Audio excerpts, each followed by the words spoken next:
Okay, let's bring in our Wednesday panel of regulars. We don't need an NDP here, so Jenny Sims got off. We just had the leader.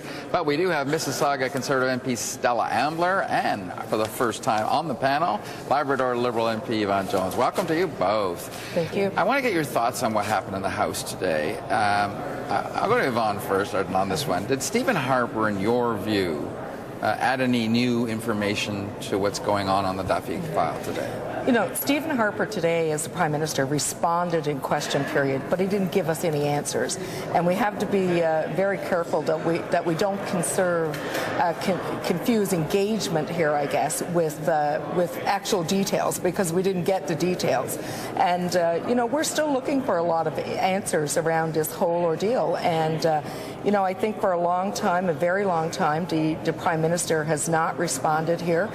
He's looked very bad on this issue for quite a while, and today he did respond, but in that response, there was not the details that the public is looking for. Push you on that point before I go to Stella on this. What do you want him to answer? If he says, I didn't know, and I didn't know my staff were involved, what answer isn't he giving you? Well, of course, there's been presentations by Senator Duffy and other senators in the last 2 days.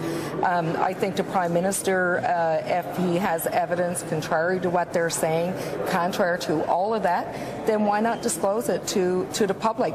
It's just very hard for people to accept the fact that 13 high-ranking officials in the Prime Minister's office was engaged and involved and informed in one way or another, but yet the Prime Minister himself was not aware of it. Yeah, there is a perception here still. The Prime Minister does control his office quite well, but to have a dozen or more people involved with damage control in this Duffy file, for him to be completely oblivious does sort of strain the bounds of credibility.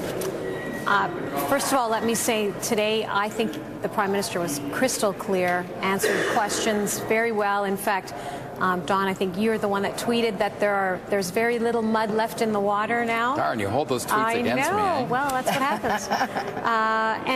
And I think that's the case. He made it very clear that when approached, he did, in fact, say, yes, Mr. Duffy, pay back those inappropriate expenses.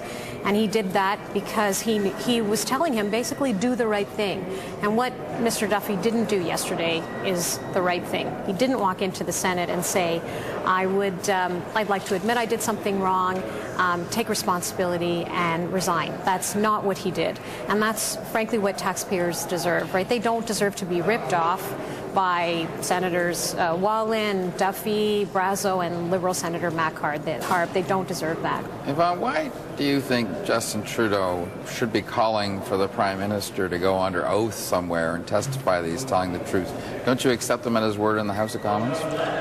Well, I think there's a couple of things here. First of all, the Prime Minister was an expectation of him to come out months ago and to speak on this issue, to lay out what exactly happened, what had transpired, what he knew and what he didn't know. He refused to do that. For weeks and weeks, he put others in his caucus up to speak for him in the House of Commons. He traveled all over the world, you know, on government business, but anything to duck the media on this. Canada-Europe free trade agreement. You know, he brought down the free trade agreement to try and, you know, create a... Always just a distracting tactic. Yeah, but... But listen, I said sarcasm I haven't heard it called that. No, but he has looked for distractions. Let's face it, you know, he's looked for other issues to dominate the media besides this. The throne speech he had hoped was going to be more than a one-day wonder in the country. The free trade deal he had hoped was going to last and have some celebration around it. But no, the public is focused on what's happening in the Senate and in the Harper government right now. Who knew what, when they knew, and why it was not handled and dealt with. Why is this escalating to the level that it is? I think, just to clarify on the water is no longer muddy on this, it certainly is that Stephen Harper has said what his version is very clearly, that he didn't meet with Duffy in a private room with Nigel Wright. He kind of did it in the caucus meeting. Right. He's got trouble if any of this stuff doesn't hold up over the test of time, doesn't he? Right. He did, in fact, tell the whole caucus the same thing. You were there, right? Yep. Which was you can't claim expenses that you didn't incur, because it's not the right thing to do. I think everyone knows that. Right? We know that. Most Canadians, I think, we know where we live. We know where we don't live. We know when we're in Florida, we shouldn't be charging our employer for meals and other expenses. And I think that's what he made crystal clear today. Right? He said that today. And as for free trade, I don't think it was a one-day wonder. I know in my riding, businesses, people who want jobs and want to make sure that the Canadian economy is on track, they're still pretty excited about it. I think they will be for many, many years to come. Yeah, and we're not debating free trade, but what I'm saying is that the Prime Minister has been looking for a way to have this issue go away, and it hasn't went away. And he's been looking very bad on it. Today he stood in the House of Commons, he took the questions, yet he did not give us the answers. He did not leave Canadians feeling confident of what had transpired. And I think this is where we're really getting to with this issue right now. It has been around since December. We know top officials in the Prime Minister's office knew. These are not junior ranking employees. They were the top employees. They are the inner circle of the Harper government.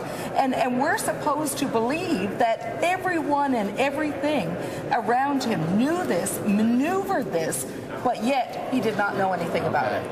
Can you answer in 10 seconds what you want to rebut to that? I just want to say Nigel Wright has made clear that he did tell some people, but that it wasn't 13. First of all, I'm not sure where that came from, that number, but that he has taken sole responsibility. And so unlike the Liberal leader who always said that he would take Makar back after it was all cleared up, that's not what we're doing, because we believe in holding the people who rip off taxpayers, holding them to account. All right. And that's what we're doing. Next week. See you guys around. See you Stella next Ambler, week. Yvonne Jones. Thank you. I'm sure this will still be going on. Okay.